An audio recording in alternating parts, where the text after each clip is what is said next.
आज हम class 10th science में chapter 1 chemical reactions and equation पढ़ेंगे, जिसमें टाइप्स ऑफ रिएक्शन का लास्ट टॉपिक हम पढ़ने जा रहे हैं। स्टूडेंट्स, आज हम ऑक्सीडेशन एंड रिडक्शन पढ़ेंगे। तो oxidation and reduction types of reaction का 5th पार्ट है, oxidation reaction and reduction reaction. तो इनको हम डिटेल में पढ़ लेते हैं। सबसे पहले हम देखते हैं ऑक्सीडेशन। तो ऑक्सीडेशन जो होता है, firstly oxidation addition of oxygen, क्योंकि ऑक्सीडेशन लिखा हुआ है तो addition of oxygen is called oxidation. किसी भी प्रोसेस में, किसी भी रिएक्शन में जब ऑक्सीजन का एडिशन होता है तो उस रिएक्शन को कहा जाता है ऑक्सीडेशन। एंड अपोजिट होगा रिडक्शन। इसका रिडक्शन में आ जाएगा रिमूवल ऑफ ऑक्सीजन। ऑक्सीजन का रिमूव होना रिडक्शन कहलाता है। ऑक्सीजन का ऐड होना ऑक्सीडेशन एंड ऑक्सीजन का रिमूव होना रिडक्शन कहलाता है। सेकेंड चीज हम देखते हैं कि जब ऑक्सीडेशन होता है तब यहां पर होता है रिमूवल ऑफ हाइड्रोजन। हाइड्रोजन का रिमूव होना ऑक्सीडेशन होता है और इसका just opposite addition of hydrogen. Hydrogen का ऐड होना रिडक्शन कहलाता है। दोनों एक दूसरे के अपोजिट होते हैं। थर्ड हम देखते हैं रिमूवल ऑफ इलेक्ट्रॉन। इलेक्ट्रॉन्स के टर्म में जब भी किसी रिएक्शन में इलेक्ट्रॉन्स निकलते हैं किसी भी एलिमेंट से तो उस एलिमेंट का ऑक्सीडेशन हो जाता है। और अगर किसी एलिमेंट में एडिशन ऑफ इलेक्ट्रॉन हो रहा है, इलेक्ट्रॉन का एडिशन हो रहा है, तो उस रिएक्शन को कहा जाता है रिडक्शन रिएक्शन। तो ये 3 टर्म है आपके कोर्स में, यही दिए हुए हैं। ऑक्सीजन का एडिशन, हाइड्रोजन का रिमूवल और इलेक्ट्रॉन का रिमूवल, ये तीनों मिलाकर हो जाता है oxidation. And removal of oxygen, addition of hydrogen and addition of electron, ये कहलाता है रिडक्शन। या आप इस तरीके से याद रख सकते हो कि ऑक्सीडेशन एक ऐसी प्रोसेस है जिसमें सिर्फ ऑक्सीजन ऐड होता है, हाइड्रोजन इलेक्ट्रॉन रिमूव होते हैं।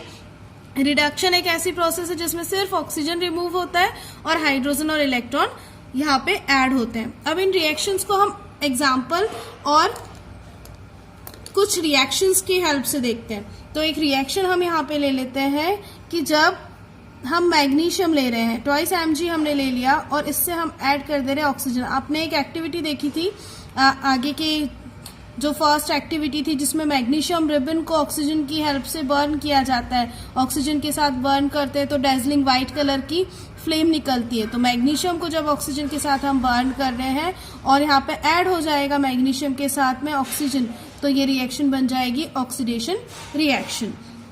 अब इसी में हम देख लेते हैं कि ऐसी रिएक्शन जिसमें ऑक्सीजन रिमूव होता है, रिमूवल ऑफ ऑक्सीजन कहलाता है रिडक्शन। तो हम एक रिएक्शन देखते हैं, CuO है, ये बुक में भी आपको दी हुई है, प्लस इससे हाइड्रोजन हम ऐड कर देते हैं। हाइड्रोजन से रिएक्शन कराएंगे तो रिएक्शन पे क्या बनेगा, Cu जो है वो अपना ऑक्सीजन खो देगा और वो ऑक्सीजन जुड़ जाएगा हाइड्रोजन के साथ, तो Cu अलग और H2O बन जाएगा। तो इस रिएक्शन में Cu का ऑक्सीजन हट गया है, इसलिए ये रिएक्शन कहलाती है रिडक्शन रिएक्शन। अब हम ऑक्सीडेशन में देखते हैं रिमूवल ऑफ हाइड्रोजन, हमने सेकंड पॉइंट लिखा है। तो अब इसमें यहाँ पे हम एक एग्जांपल लिखते हैं H2S प्लस O2। इसकी इन दोनों की रिएक्शन कराएंगे। तो अब यहाँ पे हमको रिमूवल ऑफ हाइड्रोजन बताना है, हाइड्रोजन का रिमूव होना। तो हाइड्रोजन का रिमूव होना, इसको बैलेंस कर लेते हैं, 2 लगा दिया यहाँ पे हमने। यहाँ पे क्या हो जाएगा, सल्फर जब हट जाएगा तो सल्फर प्लस H2 जुड़ेगा O से, तो 2 H2O, और सल्फर के साथ भी हम क्या लगा देंगे 2। तो इस टाइप से बैलेंस भी कर लेंगे रिएक्शन को। रिमूवल ऑफ हाइड्रोजन, यहाँ पे हाइड्रोजन रिमूव हो गया इसलिए ये रिएक्शन ऑक्सीडेशन रिएक्शन कहलाएगी।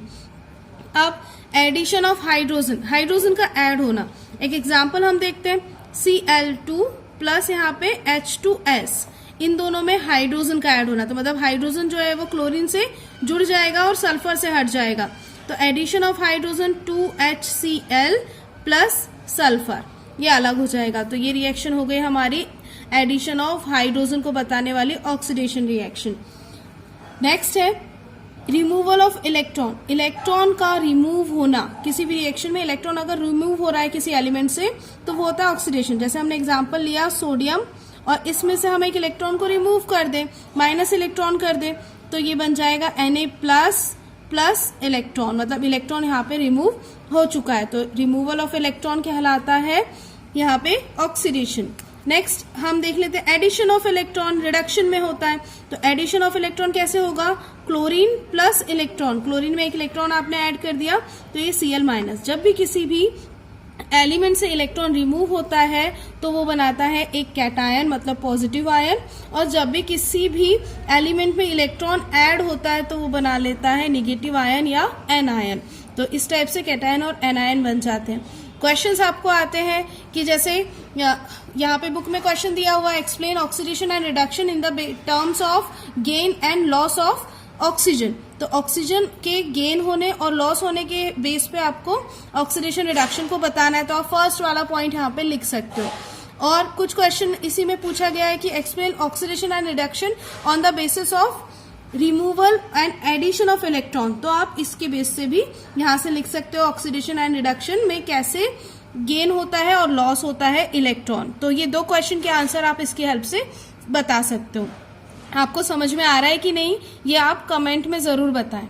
अब जब ऑक्सीडेशन और रिडक्शन हम पढ़ते हैं तो इन दोनों के कॉम्बिनेशन से एक नई रिएक्शन बनती है जिसको कहा जाता है रेडॉक्स रिएक्शन। ऐसी रिएक्शन जिसमें अभी अपन ने पढ़ा रेड मतलब हो जाएगा रिडक्शन, ऐसी रिएक्शन जिसमें रिडक्शन एंड ऑक्स मतलब ऑक्सीडेशन ये स्पॉन्टेनियसली एक साथ होते हैं, वो रिएक्शन कहलाती है रेडॉक्स रिएक्शन। जिसमें ऑक्सीडेशन रिडक्शन दोनों होते हैं वो रेडॉक्स रिएक्शन कहलाती है। एक एग्जांपल हम यहाँ पे देख लेते हैं, जैसे अपने पास है PbO लेड ऑक्साइड प्लस आपने यहाँ पे कार्बन से इसकी रिएक्शन करा दी, तो ये हो जाएगा क्या, ये बन जाएगा Pb अलग हो जाएगा, ऑक्सीजन का रिमूवल हो जाएगा, तो Pb प्लस ये बन गया CO। तो अब इस कंडीशन में क्या क्या हुआ है, देखो यहाँ पे क्या हुआ है कि Pb में से ऑक्सीजन रिमूव हो गया है, Pb का जो ऑक्सीजन था वो रिमूव हो गया है, तो इसका क्या हो गया, reduction, removal of oxygen, reduction हो गया। और जो कार्बन था उसमें ऑक्सीजन ऐड हो गया, तो कार्बन में ऑक्सीजन के ऐड होने से इसका हो गया ऑक्सीडेशन। तो इस टाइप से रिडक्शन एंड ऑक्सीडेशन हो जाता है। तो ये रिडक्शन ऑक्सीडेशन आप बुक में भी अच्छे से पढ़े और इसके बेस पे क्वेश्चंस पूछे जाते हैं।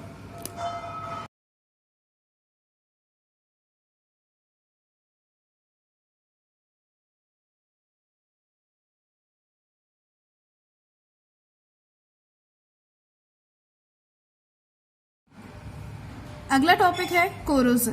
कोरोजन का मतलब होता है किसी भी मेटल में जो भी चेंजेस आते हैं या उसका डिस्ट्रक्शन होना कोरोजन कहलाता है। इसकी डेफिनेशन हम देख लेते हैं, slow destruction of metal surface due to the presence of air and moisture. किसी भी मेटल की सरफेस का एयर और मॉइस्चर के कारण धीरे धीरे होने वाला डिस्ट्रक्शन कहलाता है कोरोजन। मतलब अगर हमने किसी भी ऑब्जेक्ट को, मेनली किसी मेटल ऑब्जेक्ट को अगर हम एयर और मॉइस्चर के प्रेजेंस में रख देते हैं तो धीरे धीरे उसकी सरफेस का खराब हो जाना, उसकी सरफेस पे किसी नए सब्सटेंस का बन जाना कोरोजन कहलाता है। इसका एग्जांपल है रस्ट। रस्टिंग जो होती है, जैसे कोई भी आयरन आर्टिकल आपके पास है, आयरन आर्टिकल को अगर कि काफी समय तक खुले में छोड़ दिया जाता है तो मॉइस्चर और एयर के कारण उस पर एक रेडिश ब्राउन कलर की लेयर बन जाती है। उस रेडिश ब्राउन कलर की लेयर को ही कहा जाता है रस्ट। रस्ट का फॉर्मूला होता है Fe2O3.XH2O। मतलब जब रस्ट होता है तो आयरन के ऊपर बन जाता है Fe2O3, मतलब वो कन्वर्ट हो जाता है Fe2O3 में और वाटर मॉलिक्यूल्स उससे ऐड हो जाते हैं। तो एयर एंड मॉइस्चर ये दोनों इसके साथ कंबाइन हो जाते हैं और नया एक रेडिश ब्राउन कलर का सब्सटेंस बना लेते हैं, वो कहलाता है रस्ट। ये आपने कॉमनली देखा होगा कि पुरानी कार, ब्रिज या शिप रेलिंग्स जो होती है या रेलिंग्स जो घरों में बनी होती है, अगर उसको वो पेंटेड ना हो, कोटेड ना हो, तो उसके ऊपर आ जाता है रस्ट, ब्राउन कलर का एक सब्सटेंस बन जाता है। इस कोरोजन टॉपिक को आप मेटल एंड नॉन मेटल वाले चैप्टर में डिटेल में पढ़ेंगे। उसकी मेथड ऑफ प्रिवेंशन, ये सारी चीजें उस चैप्टर में आपको बहुत अच्छे से मिल जाएगी। यहाँ पे हम उसका ओवरव्यू देख रहे हैं कि कोरोजन होता क्या है। तो कोरोजन स्लो डिस्ट्रक्शन है मेटल सरफेस का एयर एंड मॉइस्चर के प्रेजेंस में होने वाला।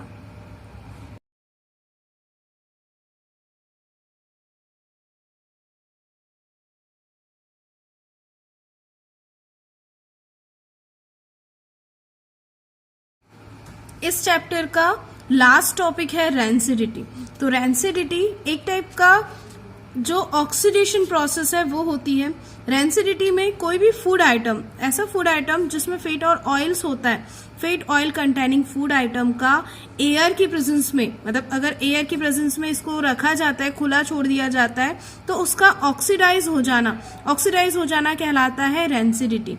मतलब फूड आइटम्स का बैड स्मेल प्रोड्यूस करना। जब भी खुले रखे जाते हैं, आप देखते हो कि बहुत पुराने जो फूड आइटम होते हैं, ज्यादा काफी टाइम के जो फूड आइटम्स होते हैं, उन फूड आइटम्स में बैड स्मेल आने लगती है, उनका टेस्ट चेंज हो जाता है।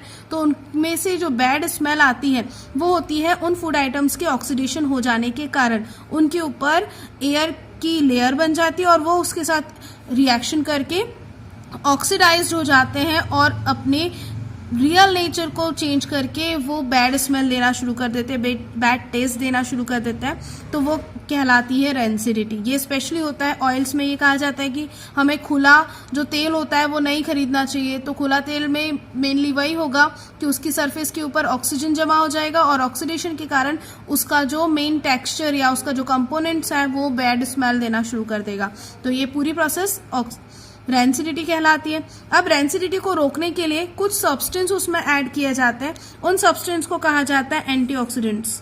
ऐसे सब्सटेंस जो ऑक्सीडेशन, नाम ही है उसका एंटी, मतलब ऑक्सीडेशन को रोकने वाले। ऐसे सब्सटेंस जो ऑक्सीडेशन को रोकते हैं, फ्री रेडिकल्स को रोक देते हैं, वो कहलाते हैं एंटीऑक्सीडेंट्स। और इसमें एंटीऑक्सीडेंट्स का यूज किया जाता है। कुछ एंटीऑक्सीडेंट्स जैसे कि बेंजोइल हाइड्रोक्सिल, BHA, एनिसोल, इन सब का यूज किया जाता है। तो BHA ये एक एंटीऑक्सीडेंट है, उसका यूज किया जाता है।